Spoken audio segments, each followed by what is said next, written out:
Thanks, Larry. Hey, guys. Welcome. Hi. You guys ready? Yeah. This is not bad at all. This is not bad. Zack, how long has this movie been creeping around in that brain of yours? There's a microphone. You get a microphone. Fantastic. You get a microphone. What a You get a mistake. microphone. You get I a can't believe you gave me a microphone.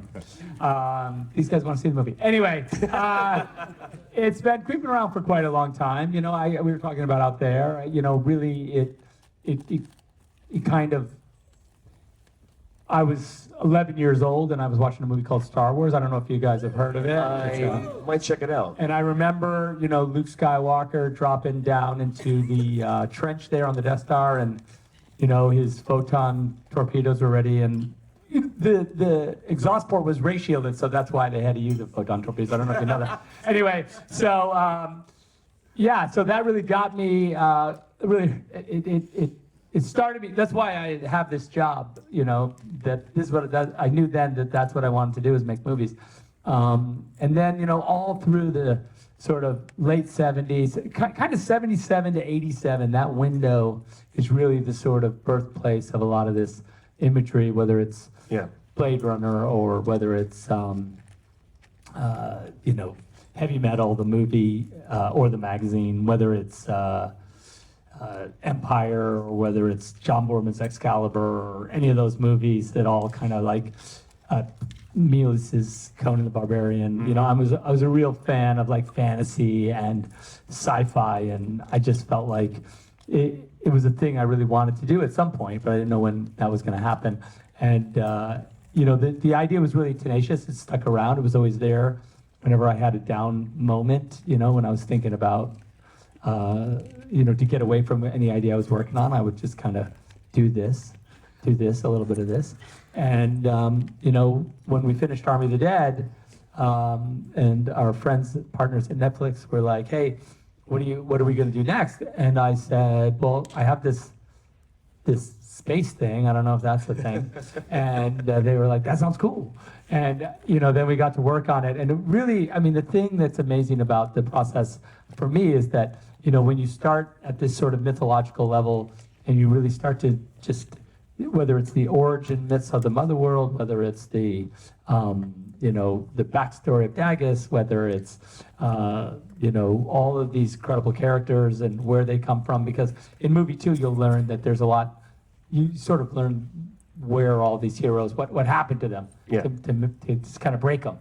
And I think that work is really, when you see it actually on screen and you forget that you thought of it, it's kind of a cool evolution to like start to be, to have the world surprise you back again. And I think that's what's fun about doing something on this scale. And you know, it's a joy to work with this incredible cast that you'll meet in a minute, but they've been incredible, and it's incredible actually to have this team.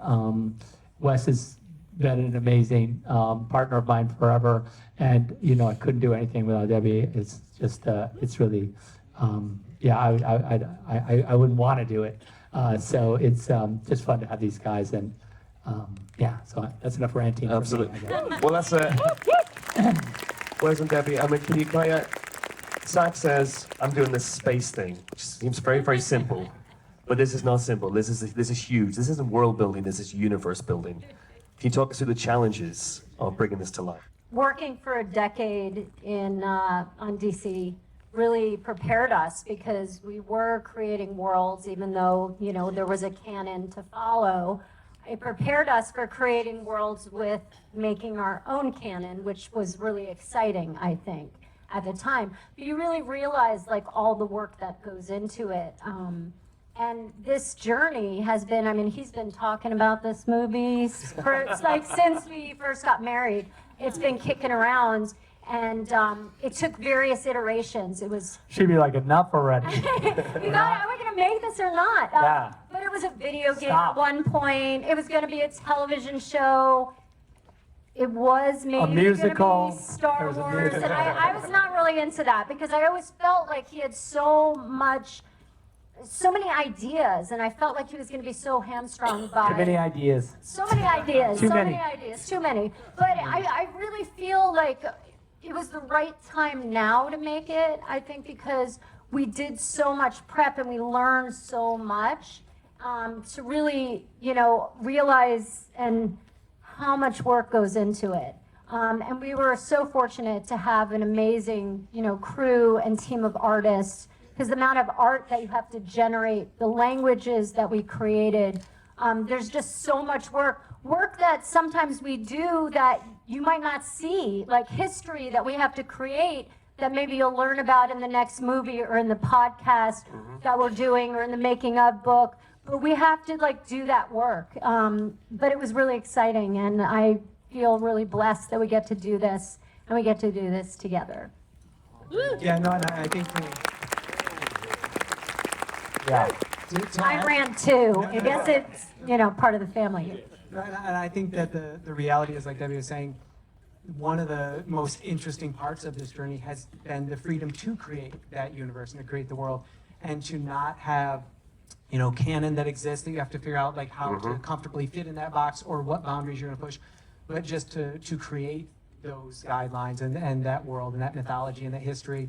And I think that Zack, to his credit, it's the way he thinks as a filmmaker and as a writer. And so to have the pleasure of being a part of creating a universe like that has been fantastic. And to echo what you said, I can't imagine going on such a layered, nuanced, and complex journey with anyone other than the two of them, because it's such a fun and collaborative process.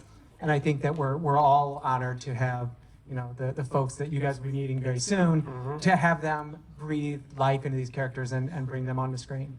So before we meet those folks, Zack, can you talk us through the cast, one by one? 5 minutes per cast member. Well, I'm just gonna say generally that you have this idea and you have you make these characters in your mind, and then you write them down, and then you hope that they're personified, and I mean, you don't even think, I never really think about it, what it's gonna be like, what the performances will be like. I really don't do that. But when they show up and they do it and they make it better than you thought, you make it better than what you wrote, they make it better than the drawings or any of that. That's really when the movie comes to life for me and becomes something more than what I do kind of in private, that is draw and write. Yeah. It becomes that's when it really becomes something, a gift for everyone else, because they're performing now back to us, and it's not just for me now it's for everyone. I might be there with the camera, but the camera's there as a window to the world, and I guess it's a real honor, and it's a privilege, frankly, to get to have people with incredible talent serve an idea that you created, because it's just, like I said, they just make it better, and it's a real joy to have the relationship I have with all these guys. But it was always an ensemble movie, but obviously you have... Yeah, I have an issue with ensemble movies for some reason. I really don't like making ensemble movies. I don't want to. I just sit down, every time I sit down, it's I gotta make a team and go do a thing. And I was like, fuck, why? It's not, no, don't do that. But I'm blessed that I did that, because I got this group together, so. Amazing. Well, on that note, let's meet the cast of Rebel Moon, shall we? First of all, will you please welcome the film's composer, Tom Holkenborg, everybody.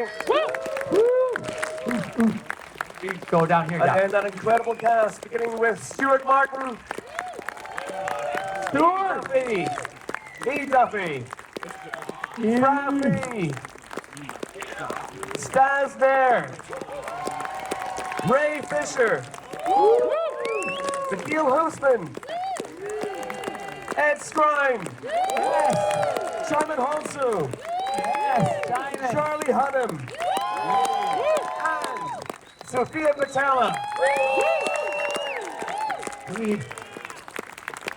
Amazing.